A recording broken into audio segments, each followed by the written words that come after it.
어머니, 이제 아버님도 안 계신데 이렇게 큰 집 필요 없으시잖아요. 내일 바로 이사하세요. 월세 15만 원짜리 반지하 원룸 계약해놨어요. 어머님도 관리하기 더 편하실 거예요. 이사 비용은 저희가 낼게요.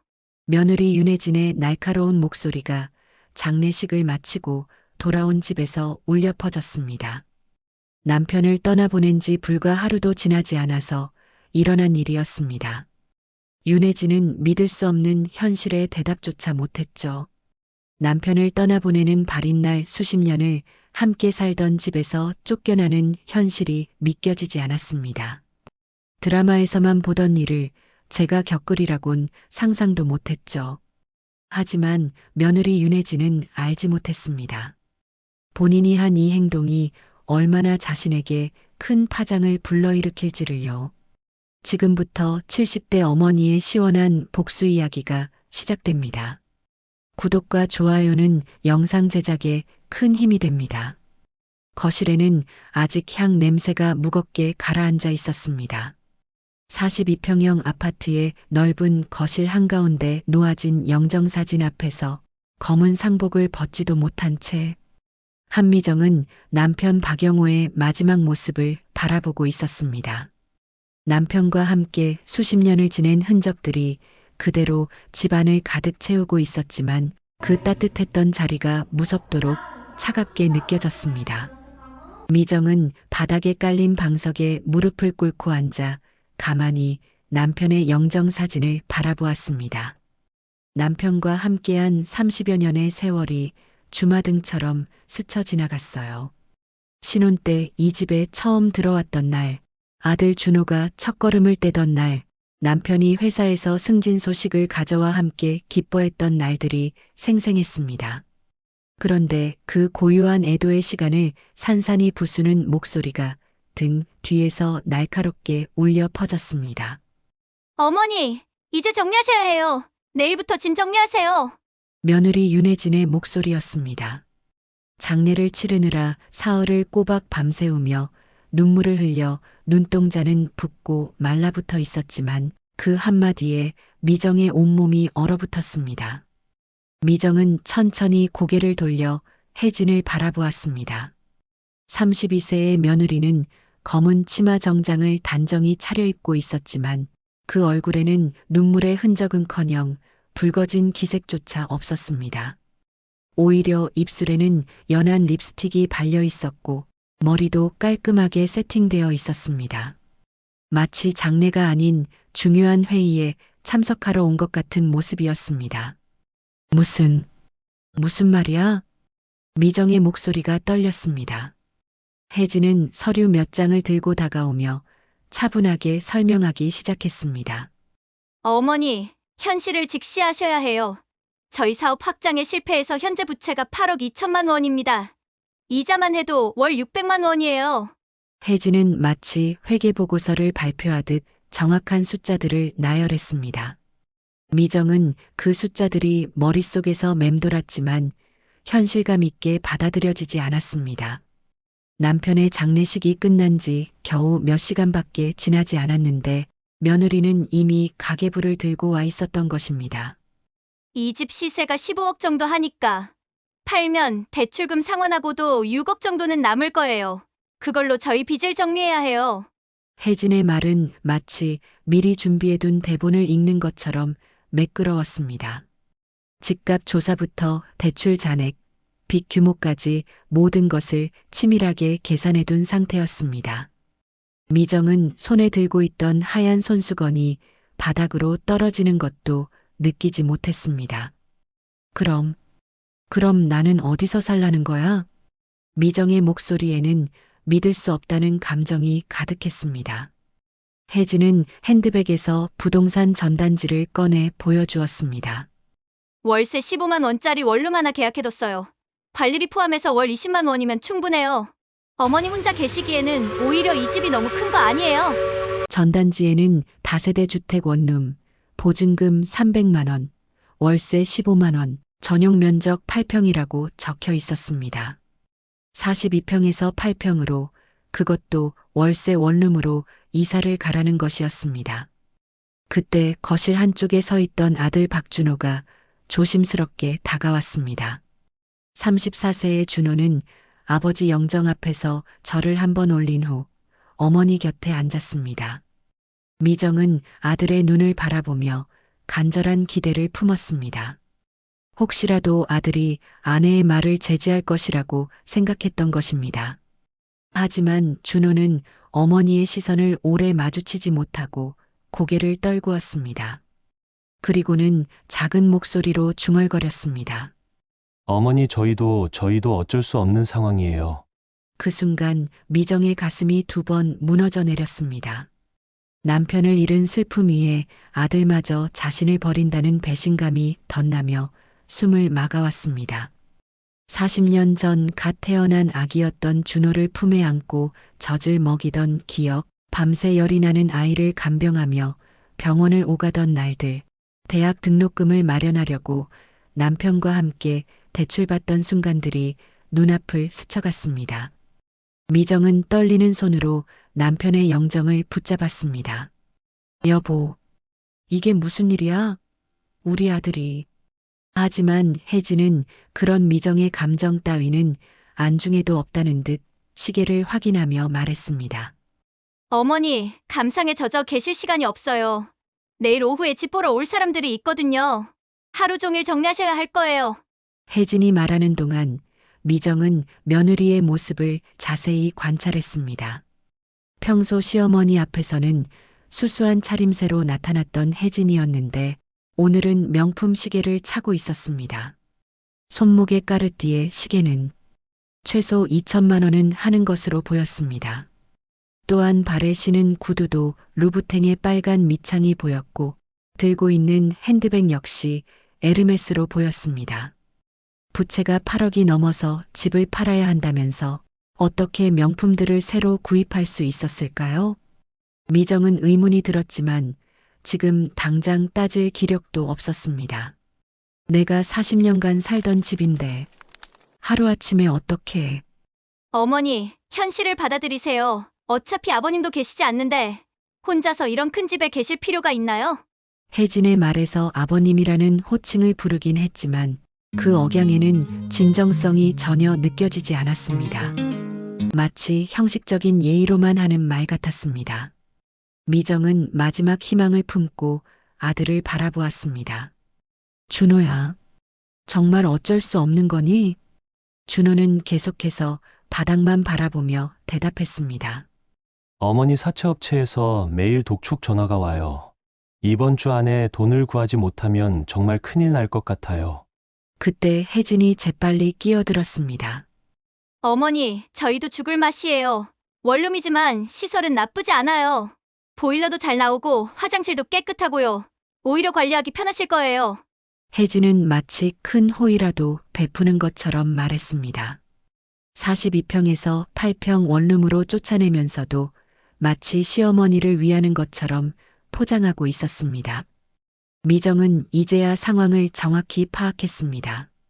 아들과 며느리는 이미 모든 것을 계획해두고 있었던 것입니다. 남편의 장례식도 제대로 끝나기 전에 집값 조사부터 원룸 계약까지 모든 준비를 마쳐둔 상태였습니다. 내일 오전에 이사업체가 올 거예요. 큰 가구들은 저희가 처리할 테니까. 어머니는 개인 소지품만 챙기시면 돼요. 혜진의 차가운 실무적인 설명이 계속되었습니다. 미정은 그제야 깨달았습니다. 자신이 40년간 가꿔온 이 집에서 남편과의 추억이 가득한 이 공간에서 하루아침에 쫓겨나게 되었다는 사실을요. 혜진은 마지막으로 말했습니다. 어머니, 저희도 이런 상황이 싫어요 하지만 현실이니까 어쩔 수 없잖아요. 이해해 주세요. 그 말을 끝으로 혜진은 준호의 팔을 잡아 끌며 거실을 떠났습니다. 미정은 홀로 남겨진 채 남편의 영정과 마주 앉아 있었습니다. 촛불은 여전히 흔들리고 있었고 향 연기는 천천히 피어오르고 있었습니다. 남편의 빈자리를 애도하던 따뜻한 거실이 순식간에 차가운 심판의 자리로 변해버렸습니다. 미정은 떨리는 손으로 영정 속 남편의 얼굴을 어루만지며 속삭였습니다. 여보, 이제 정말 혼자가 되었네. 사흘 전 대학병원 중환자실에서 희미한 석양이 창을 스쳤습니다. 침대 위에서 마지막 호흡을 이어가던 이는 박영호였습니다. 그의 곁에는 40년을 함께 살아온 아내 한미정이 눈물 가득한 눈으로 손을 잡고 있었습니다. 미정아. 남편의 목소리는 너무나 작았습니다. 여보, 말하지 마. 힘들 텐데. 그러나 영호는 남은 힘을 다해 말을 이어갔습니다. 곧 내 친구 정도연 변호사가 찾아올 거야. 내가 작은 선물을 맡겨놨어. 그걸 꼭 받아줘. 눈물이 흘러내리며 미정은 고개를 저었습니다. 그런 말하지 마. 아직 나랑 함께 있어야지. 하지만 남편은 이미 모든 것을 포기한 듯한 평온한 표정이었습니다. 나랑 살아줘서 고마워. 사랑해. 그 순간 심전도 파영이 길게 흔들리며 내려앉았습니다. 오후 1시 17분. 영호의 숨이 끊어지고 병실은 침묵으로 가득 찼습니다. 미정은 남편의 손을 붙잡은 채 오열했습니다. 그러나 그녀는 알지 못했습니다. 남편이 남기고 간 그 작은 선물이 앞으로 자신의 삶을 송두리째 뒤바꿀 것이라는 사실을요. 장례식은 아주 소박하게 진행했습니다. 몇몇 남편 학창시절 동창과 이웃들이 다였죠. 빈소에는 조문객들이 떠난 후에도 무거운 냉기가 감돌았습니다. 장례식장 특유의 차가운 공기가 화환 사이로 스며들어 마치 시간까지 얼어붙은 것만 같았습니다. 아들 박준호와 며느리 윤혜진이 검은 상복을 입고 분주히 움직였지만 그들의 눈빛에는 애도보다 어떤 다른 걱정이 가득한 표정이었죠. 혜진은 장례 내내 휴대폰을 손에서 놓지 않았습니다. 체업자들의 독촉 메시지가 끊임없이 쌓여갔던 것이었습니다. 시간은 점점 촉박해지고 있었고 마지막 메시지에는 압류라는 경고까지 적혀 있었습니다. 여보, 이번 주까지 갚지 않으면 진짜 압류래. 혜진이 준호의 귓가에 속삭였습니다. 그녀의 목소리는 떨리고 있었지만 그 떨림은 슬픔이 아닌 절박함에서 나오는 것이었습니다. 알겠어. 일단 지금은 아버지 장례식이잖아. 준호의 손이 미세하게 떨렸습니다. 상주로서 조문객들에게 인사해야 하는 상황에서도 아내의 재촉은 계속되었습니다. 하지만 혜진은 아랑곳하지 않았습니다. 오히려 더욱 다급해진 목소리로 말했습니다. 장례 끝나자마자 집 매매 계약부터 하자. 더는 미룰 수 없어. 이자만 해도 하루에 50만 원씩 늘어나고 있다고. 혜진의 계산은 정확했습니다. 현재 부채 8억 2천만 원에 연 25%의 사채 금리가 적용되면 하루 이자만 약 56만 원이었습니다. 일주일이면 400만 원, 한 달이면 1,700만 원의 이자가 눈덩이처럼 불어나는 상황이었습니다. 장례가 끝나자마자 혜진은 냉정하게 시어머니에게 말했습니다. 어머니, 이제 아버님도 안 계신데 이렇게 큰 집 필요 없으시잖아요. 그녀는 이미 준비해온 부동산 자료를 꺼내며 구체적인 숫자들을 나열했습니다. 이 집 실거래가 기준으로 14억 8천만 원 정도 받을 수 있을 거예요. 잔금 대출 6억 3천만 원 상환하고 나면 8억 5천만 원이 남죠. 그걸로 저희 빚을 정리해야 해요. 혜진의 말투는 마치 회계사가 재무제표를 설명하는 것처럼 차분하고 정확했습니다. 남편의 장례식이 끝난 지 불과 1시간도 지나지 않았는데 이미 모든 계산을 끝내둔 상태였습니다. 저희가 원룸 하나 알아봤습니다. 보증금 300만 원에 월세 15만 원이에요. 관리비 5만 원 포함해도 월 20만 원이면 충분해요. 혜진이 보여준 부동산 전단지에는 반지하 원룸, 전용 면적 8평, 시설 마이너스 미니 냉장고, 전기레인지, 샤워부스라고 적혀 있었습니다. 42평 아파트에서 8평 반지하로의 격차는 단순한 평수 차이가 아니었습니다. 그것은 인생의 몰락을 상징하는 것이었습니다. 불과 몇 시간 전까지만 해도 남편을 보내며 오열하던 미정은 이 믿을 수 없는 현실 앞에서 다시 한번 무너져 내렸습니다. 내일 바로 들어가시면 돼요. 이사비는 저희가 부담할 테니까 걱정하지 마세요. 혜진의 마지막 말에는 마치 큰 호의를 베푸는 듯한 어조가 섞여 있었습니다. 40년을 살아온 집에서 그것도 남편 장례식 당일 쫓겨나는 신세가 된 미정.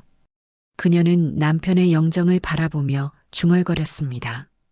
여보, 이게 정말 우리 가족이야? 장례식장의 차가운 형광등 불빛 아래서 가족이라는 이름의 잔혹한 계산이 끝났습니다. 장례가 끝나자 집은 곧바로 매물로 올라갔습니다. 며느리 윤혜진은 장례식 다음 날부터 부동산 중개업소와 통화를 시작했습니다. 네, 금매로 내놓으실 건가요? 현재 시세보다 1억 정도 낮춰서 빨리 처리하시길 원하시죠? 40년을 함께 살던 집은 이제 남편이 없으니 너무나 적막했습니다. 미정은 안방에 홀로 앉아 남편의 유품들을 바라봤습니다. 낡은 시계, 읽다 만책, 그리고 항상 머리맡에 두던 돋보기까지 모든 것이 그대로인데 남편만 없었습니다. 바로 그때 갑자기 왼쪽 배가 뻐근해지면서 숨이 가빠왔습니다. 미정은 손으로 허리춤을 감싸 앉으며 깊게 숨을 들이마셨습니다. 몇 달 전 받았던 진단이 떠올랐습니다. 만성 신부전증. 의사가 심각한 표정으로 했던 말들이 생생하게 기억났습니다. 신장 기능이 많이 떨어진 상태입니다. 투석을 시작하셔야 하고 장기적으로는 신장 이식을 고려해야 할 수도 있습니다. 지금 상태로는 1년을 넘기기 어려울 것 같습니다. 하지만 그때 남편도 이미 병원에 입원해 있어서 미정은 혼자서만 이 사실을 알고 있었습니다. 남편에게 걱정을 끼치고 싶지 않아서 끝내 말하지 못했던 것입니다. 이제 남편은 세상을 떠났고 자신도 시한부 인생을 살고 있다는 현실이 더욱 절망적으로 다가왔어요. 이틀 후 남편의 친구 정도연이 미정의 집을 찾아왔습니다. 형수님, 안녕하세요. 영호가 제게 꼭 부탁한 게 있어서 왔습니다. 정도연은 작은 봉투 하나를 꺼내 미정에게 건넸습니다. 이게 뭐예요? 형수님께 꼭 전해달라고 했습니다. 중요한 거라고 하더라고요. 그리고 제 도움이 필요할 때 언제든지 연락 주십시오. 형수님. 미정은 떨리는 손으로 봉투를 받았습니다. 봉투 안에는 남편의 친필로 쓰인 작은 쪽지가 들어 있었습니다. 미정아, 우리가 즐겨보던 사진첩을 봐. 미정은 쪽지를 읽었지만 정신없는 상황 속에서 그 의미를 깊이 생각할 여유가 없었습니다. 그날 밤 미정은 잠을 이룰 수 없었습니다. 남편의 죽음, 자신의 병, 그리고 집에서 쫓겨나는 현실까지 모든 것이 한꺼번에 무너져 내리는 기분이었습니다.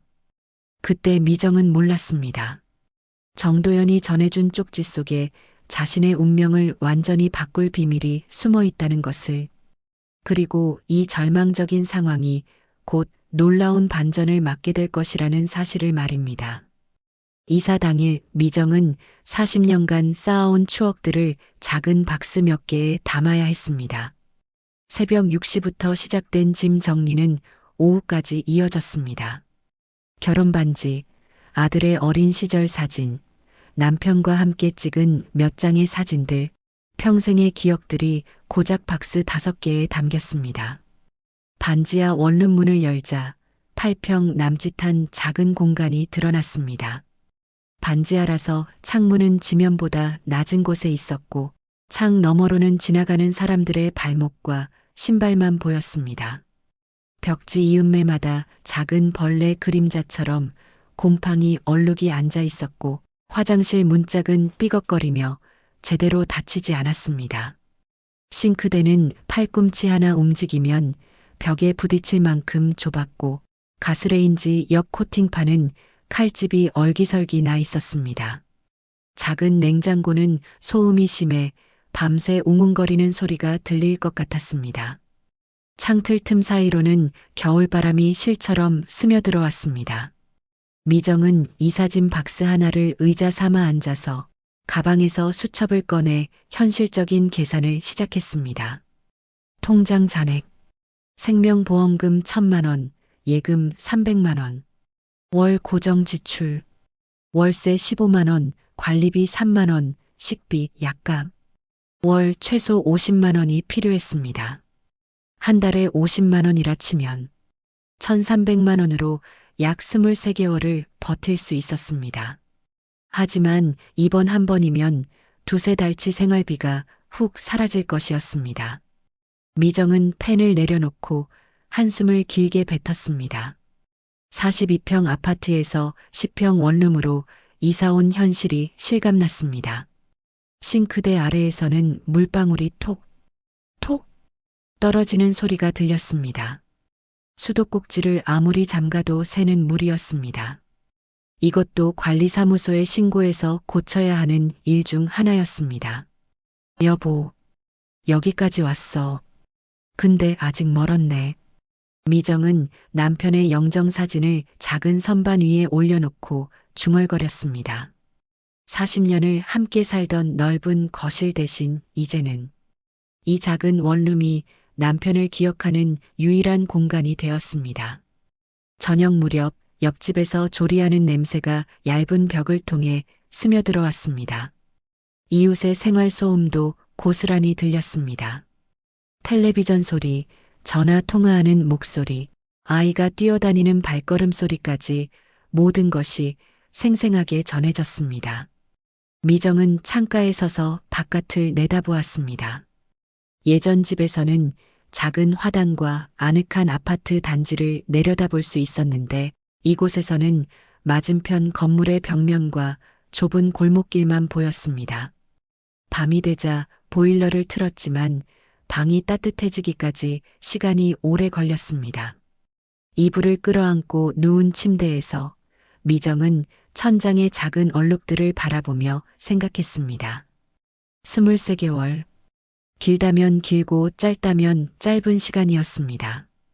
그 안에 건강이 더 나빠질 수도 있고 예상치 못한 지출이 생길 수도 있었습니다. 하지만 지금 당장은 이곳이 그녀가 의지할 수 있는 유일한 보금자리였습니다. 새벽 2시 화장실에 가려고 일어나다가 어두운 방에서 모서리에 다리를 부딪혔습니다. 좁은 공간에서는 모든 것이 걸림돌이 되었습니다. 미정은 다친 다리를 만지며 다시 한번 자신의 처지를 실감했습니다. 하지만 그래도 이곳은 비바람을 피할 수 있는 공간이었고 혼자만의 시간을 보낼 수 있는 곳이었습니다. 아들과 며느리의 눈치를 보지 않아도 되는 온전히 자신만의 공간이었습니다. 미정은 수첩을 다시 펼치고 마지막 줄에 적었습니다. 여기서 새 출발. 남은 내 짧은 인생. 하루하루 버텨내자. 반지하 생활이 시작된 지 일주일이 지났습니다. 매일 아침 7시면 위층에서 들려오는 발걸음 소리에 잠이 깼습니다. 쿵쿵거리는 소리가 천장을 통해 그대로 전해져 숙면을 방해했습니다. 습기 때문에 벽지 귀퉁이가 말리기 시작했고 곰팡이 냄새가 점점 짙어졌습니다. 미정은 장을 보러 나가야 했습니다. 가장 가까운 시장까지는 지하철로 2정거장 거리였습니다. 반지하에서 나와 계단을 오르는 것만으로도 숨이 찼지만 생활비를 아끼려면 할인마트가 아닌 전통시장을 이용해야 했습니다. 시장에서 돌아오는 길, 지하철 계단을 오르다가 갑자기 다리에 힘이 빠지면서 어지러움이 몰려왔습니다. 미정은 계단 난간을 붙잡고 멈춰섰습니다. 온몸이 부어오르는 느낌과 함께 숨이 가빠왔습니다. 만성 신부전증 진단서의 문구가 머릿속에서 번쩍였습니다. 신장 기능이 많이 떨어진 상태에 투석을 시작해야 1년을 넘기기 어려울. 숨을 고르려고 벽에 손을 짚는 순간 뒤에서 누군가의 목소리가 들렸습니다. 언니, 얼굴이 창백하시네요. 괜찮으세요? 돌아보니 70대 초반으로 보이는 여성이 장바구니를 들고 걱정스러운 표정으로 바라보고 있었습니다. 잠깐 어지러워서 그래요. 제가 같은 건물에 사는 김순애예요. 언니도 반지하에 사시죠? 사무실에 새로 이사 오신 분 맞나요? 순애는 아무 말 없이 미정의 팔을 부축해 주었습니다. 따뜻한 손길이 놀랍도록 든든했습니다. 오랜만에 느끼는 타인의 따뜻함이었습니다. 고마워요. 이제 괜찮아요. 천천히 가세요. 반지하 생활이 처음이시면 습기 때문에 몸이 더 힘들어져요. 저도 2년 전에 아들한테 밀려서 여기 왔거든요. 순애의 말에 미정은 깜짝 놀랐습니다. 자신과 비슷한 처지의 사람이 있다는 것이 위로가 되면서도 안타까웠습니다. 아들이 재혼하면서 새 며느리가 저를 못 견뎌 하더라고요. 노인 냄새가 난다고 해서 여기로 쫓겨났어요. 순애의 담담한 말투에서 깊은 상처가 느껴졌습니다. 두 사람은 자연스럽게 서로의 사연을 나누게 되었습니다. 비슷한 아픈 경험을 한 사람끼리만 알 수 있는 공감대가 형성되었습니다. 평생 자식 키우려고 고생했는데 늙으니까 짐이 된다고 내쫓다니. 순애가 한숨을 쉬며 말했습니다. 미정도 자신의 이야기를 털어놓았습니다. 남편의 죽음, 아들과 며느리의 배신, 그리고 이 반지하까지 오게 된 경위를 차근차근 설명했습니다. 그날부터 두 사람은 서로의 안부를 묻는 사이가 되었습니다. 같은 건물에 살면서 비슷한 처지에 있다는 동질감이 외로움을 조금이나마 달래주었습니다. 며칠 후 저녁 미정은 남편이 맡긴 쪽지를 다시 꺼내보았습니다. 미정아, 우리가 즐겨보던 사진첩을 봐. 그동안 정신없는 이사와 새로운 환경 적응으로 미뤄뒀던 일이었습니다. 다음 날 정도연에게 전화를 걸었습니다. 도연 씨, 남편이 말한 사진첩 한번 같이 봐주실 수 있나요?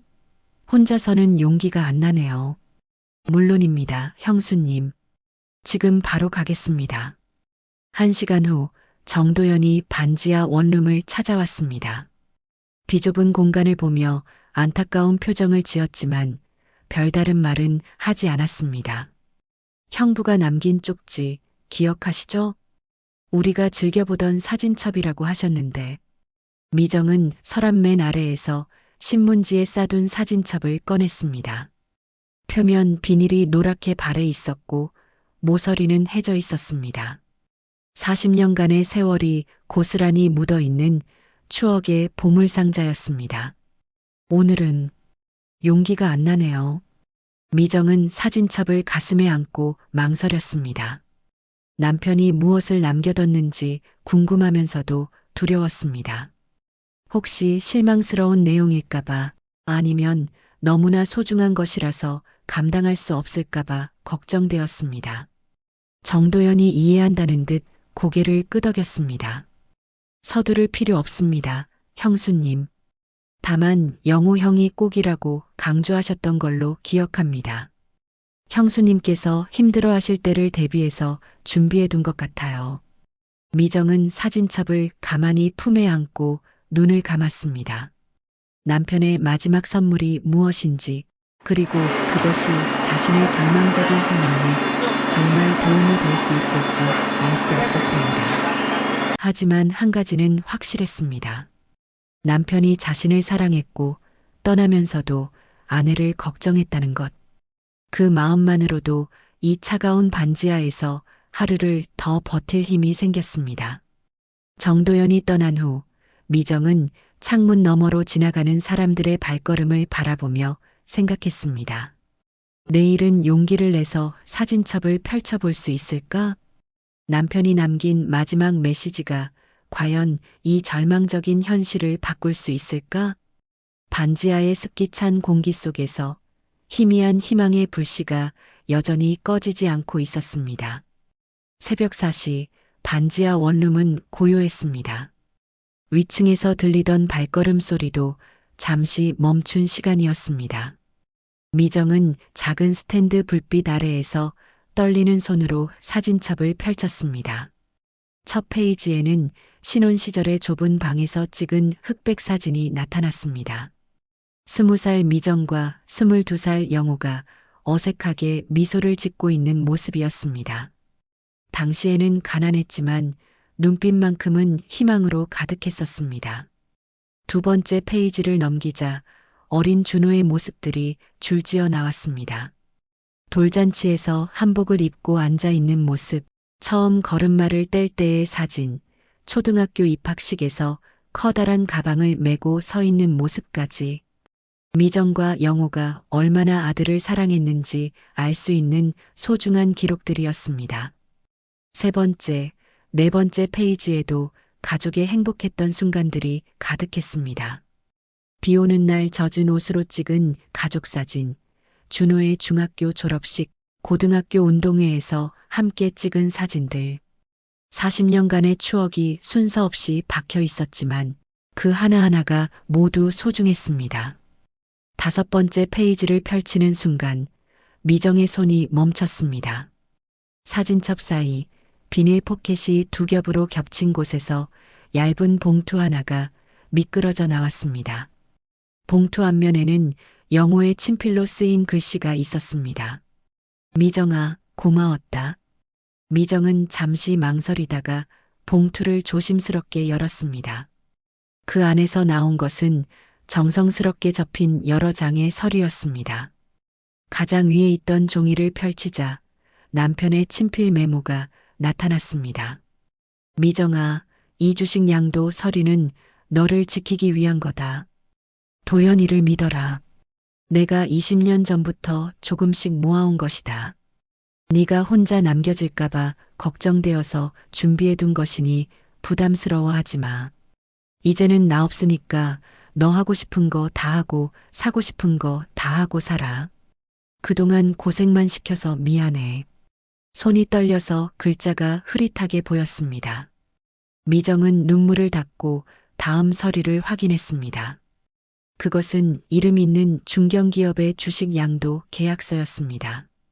서류 상단에는 의중대한종합건설이라는 회사명이 적혀 있었고 주식 수량과 현재 시세가 자세히 기록되어 있었습니다. 미정은 숫자를 다시 한번 확인했습니다.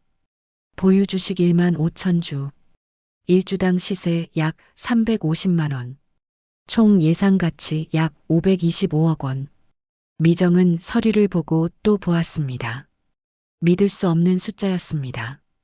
남편이 언제부터 어떻게 이런 주식을 모았는지 전혀 몰랐습니다.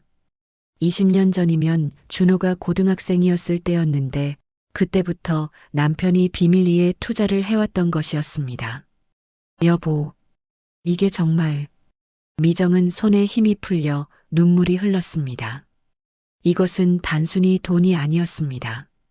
남편이 자신이 먼저 세상을 떠날 것을 예감하고 아내가 혼자 남았을 때를 대비해 20년간 조금씩 준비해둔 마지막 보호막이었습니다. 주식양도 서류에는 정도연 변호사의 이름과 도장이 찍혀 있었습니다. 법적으로 완전히 미정의 명의로 이미 변경되어 있는 상태였습니다. 남편이 세상을 떠나기 전에 모든 절차를 마쳐둔 것이었습니다. 하지만 기쁨과 동시에 두려움도 밀려왔습니다. 이 사실을 아들 준호와 며느리 혜진이 알게 된다면 무슨 일이 벌어질지 뻔히 보였기 때문입니다.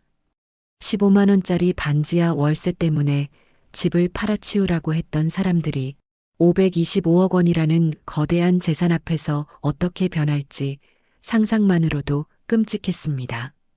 미정은 서류들을 다시 조심스럽게 봉투에 넣고 사진첩 깊숙한 곳에 숨겼습니다. 그리고 휴대폰을 꺼내 정도연에게 메시지를 보냈습니다. 도연 씨, 남편이 남긴 것을 확인했어요. 내일 오전에 사무실로 찾아가겠습니다. 중요한 상담이 필요해요. 새벽 5시 미정은 창밖을 내다보았습니다. 지명과 같은 높이의 창문 너머로 새벽 청소차가 지나가는 바퀴 소리가 들렸습니다. 42평 아파트에서 8평 반지하로 떨어진 자신의 현실과 방금 발견한 525억 원이라는 숫자 사이의 간극이 너무나 컸습니다. 여보, 당신이 20년 동안 이런 걸 준비하고 있었다니. 미정은 남편의 깊은 사랑을 새삼 느꼈습니다. 가난한 살림에 쪼들리면서도 아내의 미래를 걱정해 조금씩 투자해온 남편의 마음이 고마우면서도 짠했습니다. 하지만 동시에 무거운 책임감도 느껴졌습니다. 이 거대한 재산을 어떻게 관리해야 할지, 그리고 가족들에게 언제 어떻게 알려야 할지 고민이 깊어졌습니다. 무엇보다 건강이 문제였습니다. 신부전증으로 시한부 인생을 살고 있는 상황에서 이 재산이 과연 의미가 있을까요? 투석을 시작해야 하는 시점이 다가오고 있는데 돈이 많다고 해서 병이 낫는 것은 아니었습니다. 숫자상으로는 모든 문제가 해결된 것 같았지만 현실은 그리 간단하지 않았습니다. 신부전증은 돈으로 해결할 수 없는 병이었고 가족관계의 상처는 돈으로 치유할 수 없었습니다. 새벽 6시 위층에서 다시 발걸음 소리가 들리기 시작했습니다. 미정은 사진첩을 서랍 깊숙이 넣고 다시 이불을 덮었습니다. 525억 원이라는 비밀을 안고 잠든 반지하는 여전히 습기차고 좁았지만 이제는 다른 의미로 느껴졌습니다. 남편이 남긴 마지막 선물. 그것은 돈이 아니라 아내가 당당하게 살 수 있는 자격이었습니다. 여보, 고마워요. 이제 더 이상 누구에게도 굽히지 않고 살 수 있을 것 같아요. 하지만 미정은 아직 몰랐습니다. 진짜 시험은 이제부터 시작이라는 것을요. 정도연의 사무실에 다녀온 지 사흘째 되는 날이었습니다. 미정은 변호사와의 상담을 통해 주식 양도가 법적으로 완전히 자신의 명의로 처리되어 있다는 것을 확인했습니다. 하지만 동시에 정도연은 조심스럽게 경고했습니다. 형수님, 이런 거액의 재산은 비밀로 유지하기 어렵습니다. 특히 가족들에겐 말이죠. 미정은 최대한 평소와 같은 생활을 유지하려고 노력했습니다. 여전히 시장에서 할인된 채소를 골라 사고 전기요금을 아끼려고 일찍 불을 끄고 잤습니다. 일주일 전 의심 많은 며느리 혜진은 건물 관리인에게 이것저것 캐물었습니다. 죄송한데요, 사무실 한미정 어머니 보호자예요. 요즘 어머니가 치매 기운이 있으셔서 혹시 이상한 행동하시는 건 없나 확인차 왔거든요. 관리인은 의심 없이 대답했습니다. 아, 그러시구나. 별다른 건 없는데. 아, 요즘 어머니 댁에 정장 입은 남자가 찾아오더라고요. 담당 변호사라고. 서류 가방 들고 왔다 갔다 하는 걸 몇 번 출입문 열어줬습니다. 변호사요? 혜진의 눈이 번뜩였습니다. 네, 며칠 전에도 왔더라고요. 1시간 정도 있다가 갔나? 혜진은 더 이상 들을 필요가 없었습니다. 시어머니가 변호사와 만나고 있다는 것은 분명 뭔가 숨기는 일이 있다는 뜻이었습니다.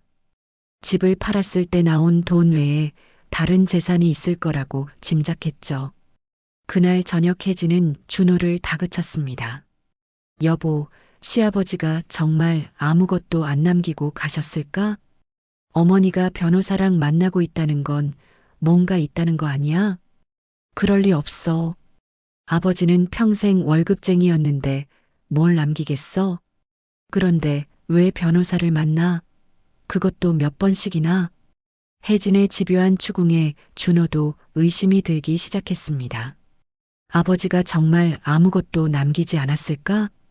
혹시 모르는 적금이나 보험이 있는 건 아닐까? 이틀 후 혜진은 결정적인 증거를 찾았습니다. 미정이 신부전증 치료를 위해 대학병원에 간 사이 여분 열쇠로 반지하에 침입한 것입니다. 평소 잠금 장치가 약한 반지하 현관문은 쉽게 열렸습니다. 방안을 뒤지던 혜진은 서랍 깊숙한 곳에서 사진첩을 발견했습니다. 사진첩을 넘기다가 빈 비닐 포켓을 발견했습니다.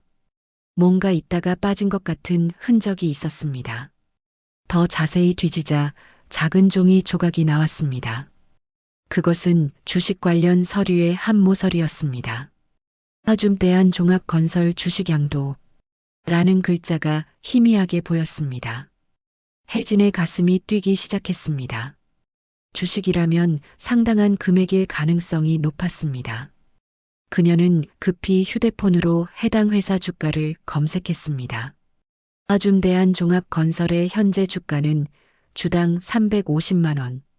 중견 건설회사로 꾸준한 성장세를 보이고 있었습니다. 만약 상당한 지분을 보유하고 있다면 혜진은 더 이상 확인할 필요가 없었습니다. 시어머니가 거액의 주식을 숨기고 있다는 확신이 들었습니다.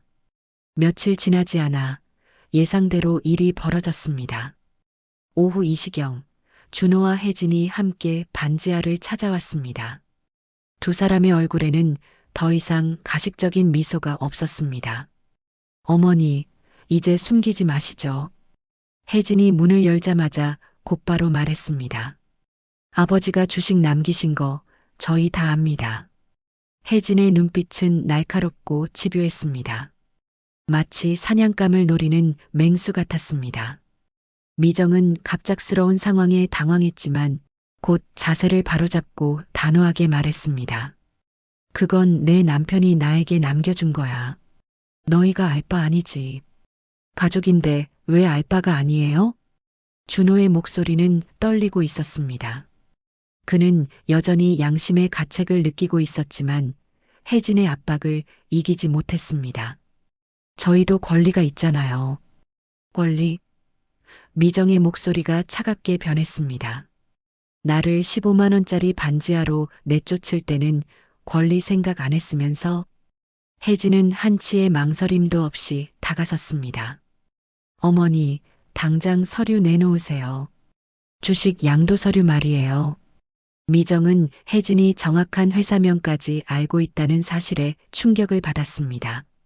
너희가 어떻게 알았는지는 중요하지 않아요. 중요한 건 그 주식으로 저희가 살 수 있다는 거예요. 순간 옆집에서 큰 소리가 들렸습니다. 김순애가 빨래를 널다가 격한 목소리를 듣고 급히 뛰어들어왔습니다. 무슨 일이에요? 왜 이렇게 소리를? 순애는 상황을 파악하자마자 미정을 감싸며 준호와 혜진을 노려봤습니다. 당신들 정말 가족 맞아요? 어머니를 반지하에 몰아넣은 것도 모자라 이젠 재산까지 뺏으려 드는 거예요? 혜진은 잠시 당황했지만 곧 비웃음을 지었습니다. 외부인이 끼어들지 마세요. 가족 일이니까요. 외부인?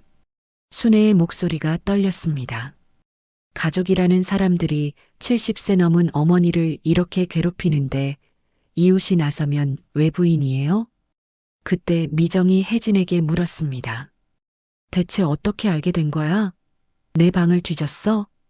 뒤진 게 아니라 걱정이었어요.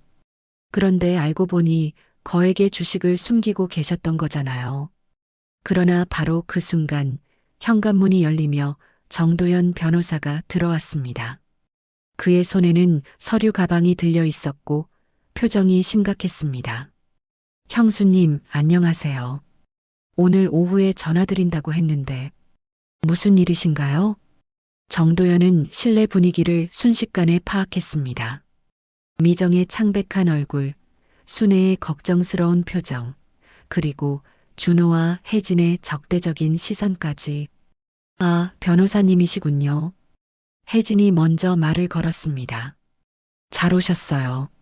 저희가 할 말이 있었거든요. 정도연은 차분하게 대답했습니다. 저는 한미정 여사님의 법적 대리인입니다. 무슨 일이신지 모르겠지만 어르신께 압박을 가하는 일은 법적으로 문제가 될 수 있습니다. 혜진의 얼굴이 굳어졌습니다. 변호사가 개입된 상황에서는 함부로 행동할 수 없다는 것을 알았기 때문입니다. 준호가 떨리는 목소리로 말했습니다. 변호사님, 저는 한미정의 아들 박준호입니다. 아버지가 남긴 재산에 대해 상의하고 싶어서. 재산 상속 문제라면 정식 절차를 거쳐야 합니다. 정도연이 단호하게 말했습니다. 지금처럼 어르신을 압박하는 방식으로는 해결할 수 없습니다. 미정이 작은 목소리로 말했습니다. 도연 씨, 고마워요. 정말 잘 왔어요. 정도연은 미정의 말에 안도의 표정을 지었습니다. 그는 이미 이런 상황을 예상하고 법적 보호 조치를 준비해뒀던 것입니다. 혜진은 마지막으로 한 번 더 시도했습니다. 어머니, 제발 현실을 보세요. 저희 가족이잖아요. 저 아들이잖아요. 하지만 미정의 대답은 단호했습니다. 현실을 봐야 할 사람은 너희야. 나를 반지하로 내쫓고도 재산을 요구할 수 있다고 생각하는 거니? 반지하의 좁은 공간에서 벌어진 이 대치 상황은 가족이라는 이름의 잔인함을 적나라하게 보여주고 있었습니다. 525억 원이라는 거대한 숫자 앞에서 혈육마저도 적이 될 수 있다는 냉혹한 현실이었습니다. 정도연은 서류 가방에서 두꺼운 파일을 꺼내며 단호하게 말했습니다. 이 주식 양도 계약서는 고인께서 직접 서명하고 법적 효력을 갖춘 문서입니다.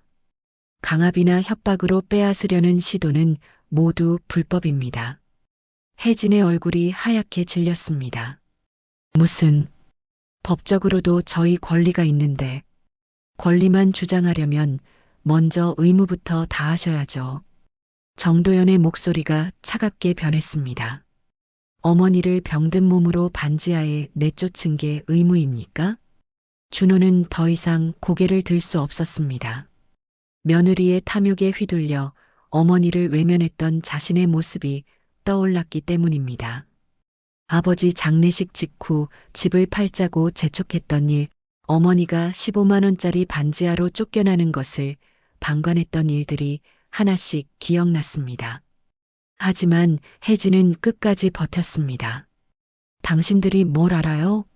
저희가 얼마나 힘든데. 사채업자들이 매일 독촉하고 이자만 해도 월 몇백만 원이에요. 그래서 어머니를 버렸습니까? 정도연의 날카로운 반박에 혜진의 눈빛이 흔들렸습니다. 7억 원의 빚 때문에 70세 넘은 어머니를 525억 원의 상속권자에서 15만 원짜리 세입자로 만든 게 정당하다고 생각하십니까? 정도연이 구체적인 숫자를 언급하자 방 안의 공기가 더욱 차가워졌습니다. 525억 원이라는 액수에 혜진의 눈동자가 흔들렸고 준호는 그 거대한 숫자에 압도되어 말을 잃었습니다. 525억이라고요? 혜진의 목소리가 떨렸습니다. 그럼 저희 빚쯤은 그 돈으로 당신들 빚을 갚는다고 해서 지금까지의 행동이 정당화되는 건 아닙니다. 정도연이 냉정하게 잘라 말했습니다. 그러나 그 순간에도 혜진의 마음속에는 오직 돈만이 자리하고 있었습니다.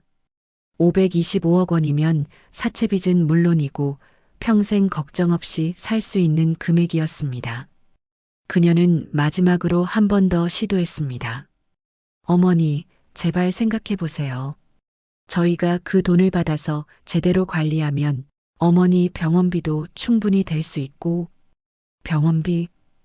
미정이 비웃었습니다. 너희가 나를 반지하로 내쫓을 때는 병원비 생각 안 했으면서. 김순애가 옆에서 거들었습니다. 정말 뻔뻔하네요. 어머니 아플 때는 모른 척 하더니 돈 냄새 나니까 이제 병원비 얘기예요? 정도연은 준비해온 또 다른 서류를 꺼냈습니다. 참고로 한미정 여사님께서는 이미 신부전증 치료를 위한 최고의 의료진과 상담을 마치셨습니다. 서울대병원 신장내과 교수님께서 직접 치료 계획을 세워주셨고요. 혜진의 얼굴이 더욱 굳어졌습니다. 이미 모든 것이 준비되어 있다는 뜻이었습니다. 자신들이 끼어들 여지가 없다는 것을 깨달았습니다. 그리고 한 가지 더 알려드릴 것이 있습니다. 정도연이 휴대폰을 꺼내며 말했습니다. 오늘 이 대화는 모두 녹음되고 있습니다. 어르신께 가한 압박과 협박, 불법 침입 시도 등이 모두 증거로 남겨지고 있죠. 준호가 깜짝 놀라며 말했습니다. 녹음이요? 저희가 언제 불법을? 여사님 댁에 무단 침입해서 사진첩을 뒤진 것부터가 불법입니다. 정도연이 차분하게 설명했습니다. 그리고 지금도 어르신께 정신적 압박을 가하고 있고요. 혜진은 이제 완전히 궁지에 몰렸습니다. 법적으로도 도덕적으로도 자신들에게 유리한 부분이 하나도 없다는 것을 깨달았습니다. 하지만 525억이라는 거대한 금액을 포기하기에는 너무나 아까웠습니다. 어머니, 그래도 우리는 가족이잖아요. 혜진이 마지막 카드를 꺼내며 눈물을 글썽였습니다. 하지만 미정의 대답은 냉정했습니다. 가족이면 나를 반지하로 내쫓았겠어? 가족이면 내 방을 몰래 뒤졌겠어? 어머니, 이제 됐어. 나가줘. 다시는 오지 말고. 준호가 마지막으로 간청했습니다. 엄마, 정말 저희를 용서 못하시겠어요? 제가 잘못했어요. 앞으로는 정말 잘할게요. 미정은 아들을 바라보며 잠시 흔들렸습니다. 하지만 곧 마음을 다잡았습니다. 준호야, 내가 정말 뉘우친다면 혜진이 없이 혼자 와라. 혜진이 발끈했습니다. 무슨 소리예요? 저는 며느리인데 왜 빼고. 며느리 맞아? 미정이 혜진을 똑바로 바라보았습니다.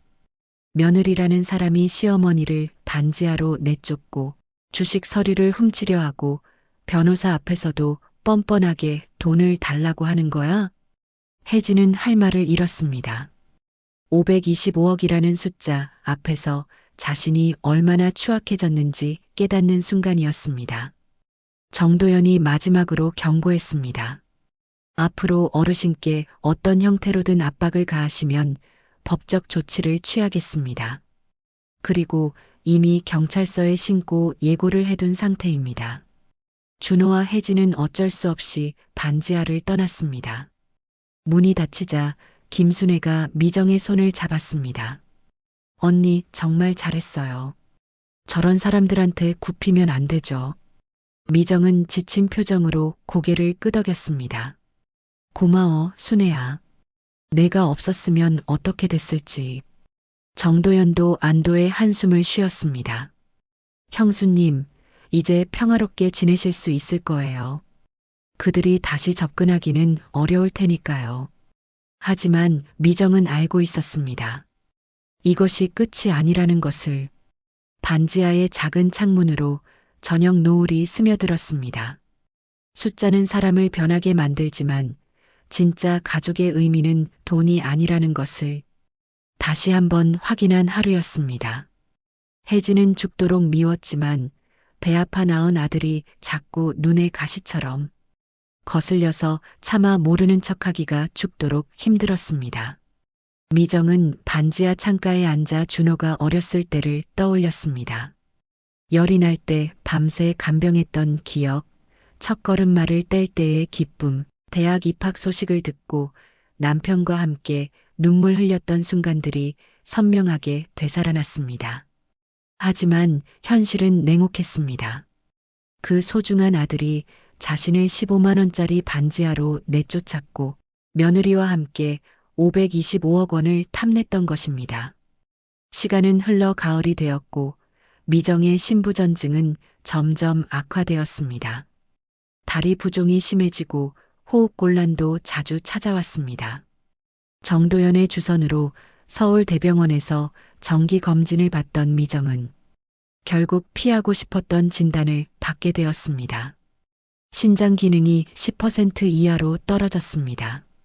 신장내과 교수가 엑스레이 필름을 보여주며 냉정하게 말했습니다. 투석만으로는 한계가 있어요. 신장이식 수술을 받으셔야 합니다. 이식 말고는 방법이 없을까요? 정이 떨리는 목소리로 물었습니다. 생체 이식이 가장 확실한 방법입니다. 공여자를 찾으셔야 해요. 가족 중에 적합한 분이 계신다면. 의사의 말이 끝나기도 전에 미정은 고개를 저었습니다.